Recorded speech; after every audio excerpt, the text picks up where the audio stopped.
Hey there, welcome to Recap. Let's dive into this fantasy comedy movie called The Witches. But beware, spoilers ahead. The movie starts with a slideshow telling that witches are real, and not only that, they also hate children. Their life mission is to find the kids and squash them like bugs. Scary stuff, scary. It all begins in 1968 when our hero, an 8-year-old boy, loses his parents in a car accident. Tragic stuff, I tell you. He's sent to live with his grandmother in Demopolis, Alabama. Grandma takes him to his mom's childhood room and leaves him to unpack while she makes hot chocolate. But being surrounded by memories of his mom makes the boy feel even more alone and depressed. It's like a sad cloud hanging over him. Grandma tries her best to cheer him up and get him out of his shell, but the boy just mourns his parents, refusing to eat or hang out with other kids in the neighborhood. Grandma's heart-to-heart talks with the boy, telling him that sometimes God sends us lessons in mysterious ways, but it's hard for the boy to see the bigger plan when he's feeling so low. But hey, at least the idea that there's a purpose brings him some comfort. So here comes Grandma with a brilliant idea. She brings him a pet mouse for him to be happy. And the boy names the mouse Daisy. Cute, right? So the boy starts taking care of Daisy, teaching her tricks and all. It's like a tiny circus in their home. And guess what? It actually works. The boy starts coming out of his shell, dancing with Grandma, and having a good time. But hold on, there's trouble waiting for him. There's this strange woman lurking around, watching them. Grandma suddenly gets a violent cough, and the next day, they head to the market.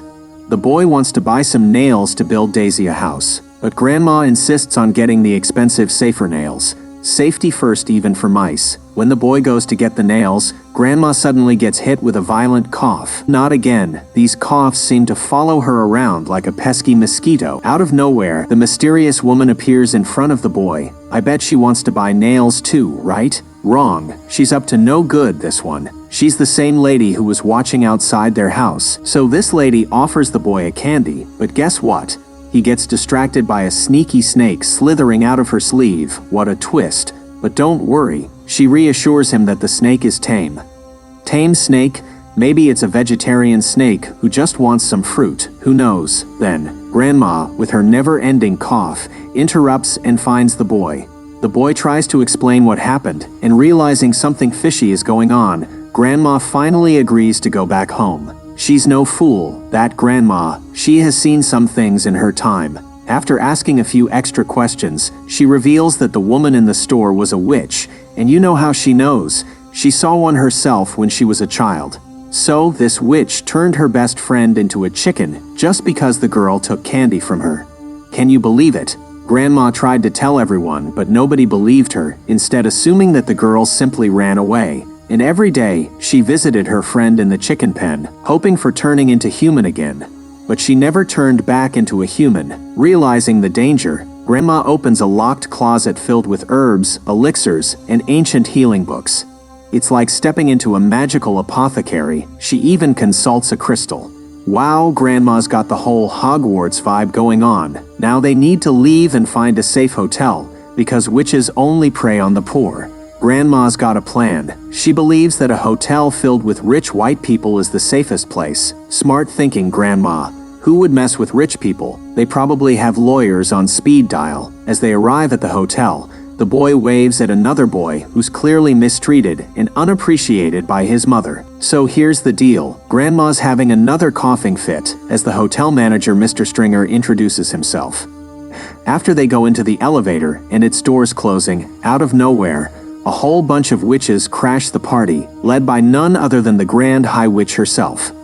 Talk about an unexpected guest list. Mr. Stringer, being the hospitable guy he is, welcomes the witches, but oh boy, here comes trouble.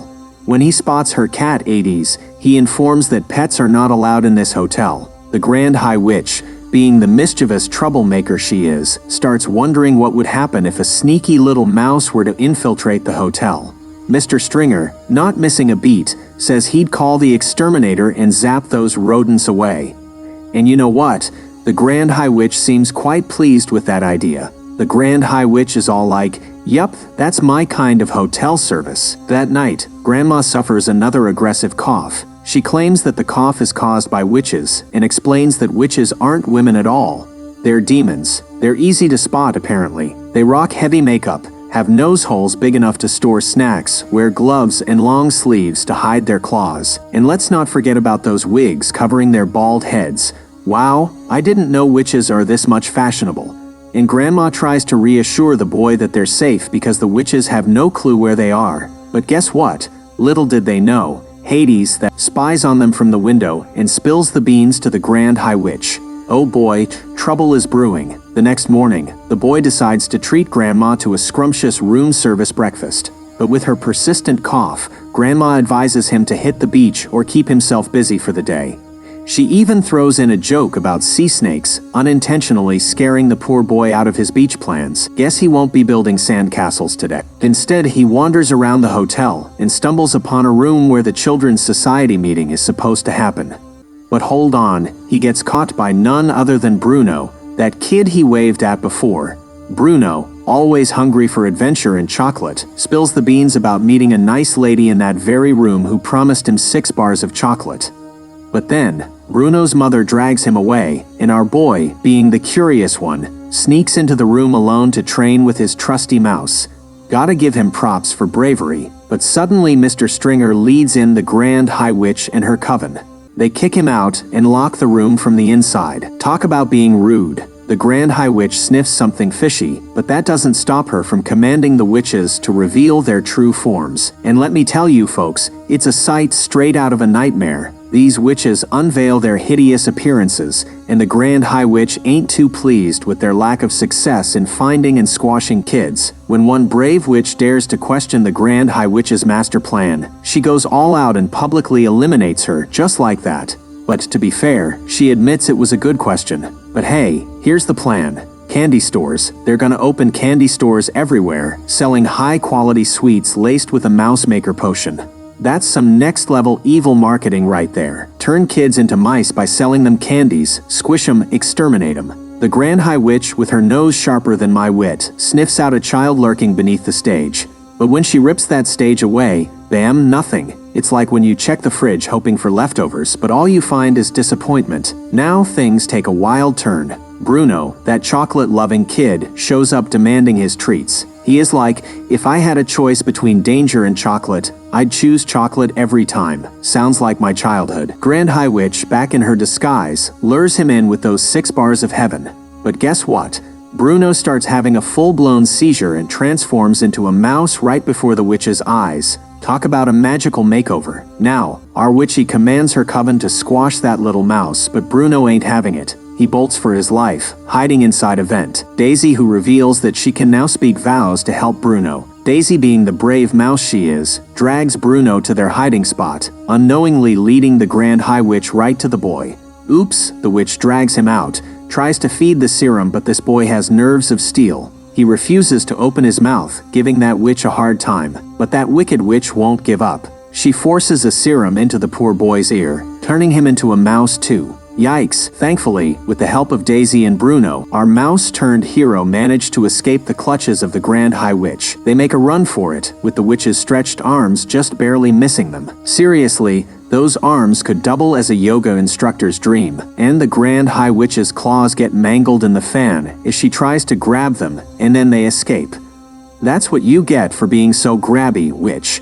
Daisy explains that the witches like to turn children into mice to kill them easier, revealing that she too was once a human girl. Okay, now they're on a mission to reach Grandma's room for safety, but it's no walk in the park. They have to navigate through the kitchen and the lobby, facing a maid who's determined to catch them.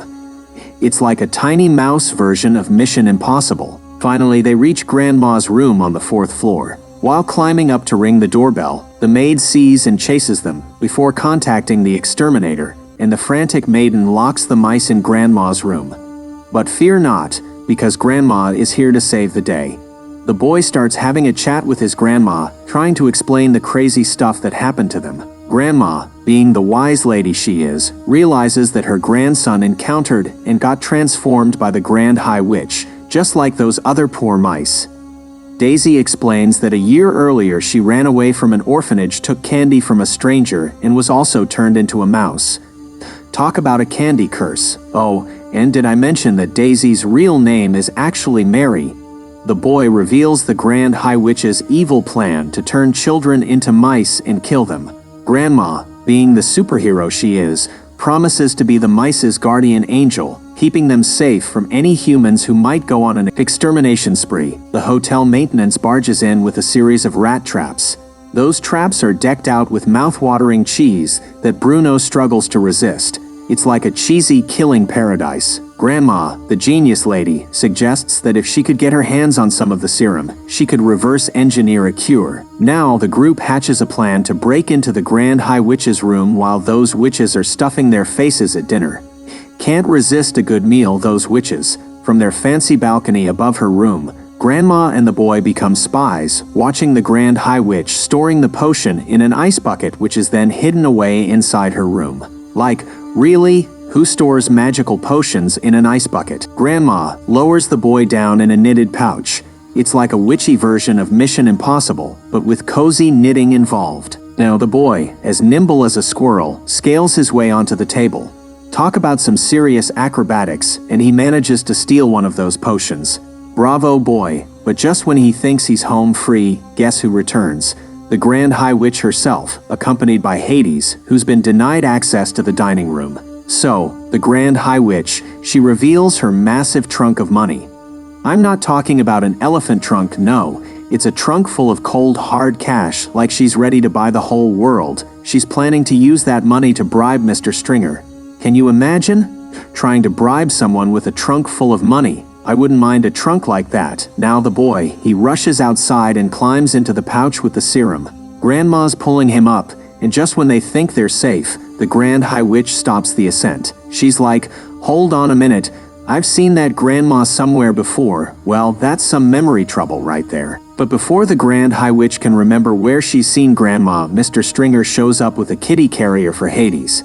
At that moment, Grandma pulls the boy up safely, and the Grand High Witch, she refuses the kitty carrier. But Hades seems to love it. Then the Grand High Witch demands that Mr. Stringer makes sure there's no garlic or flavoring in the pea soup. Come on, Grand High Witch, just enjoy the flavors. No garlic, no flavoring. What happens next? The Grand High Witch, she gets angry at Hades and locks him inside. Now in the room, Grandma tries to reverse engineer a cure for the potion. She's like a mad scientist experimenting away. But no, it doesn't work. The potion is stubborn, refusing to alter itself.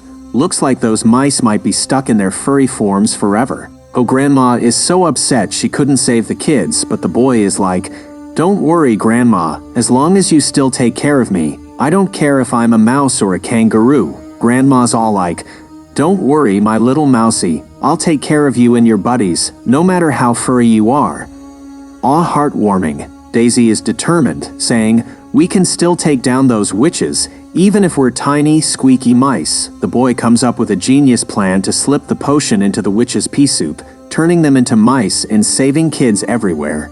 Imagine a bunch of squeaking witches. Hilarious. Now, before the meal, Grandma helps sneak the mice and the potion into the kitchen vents.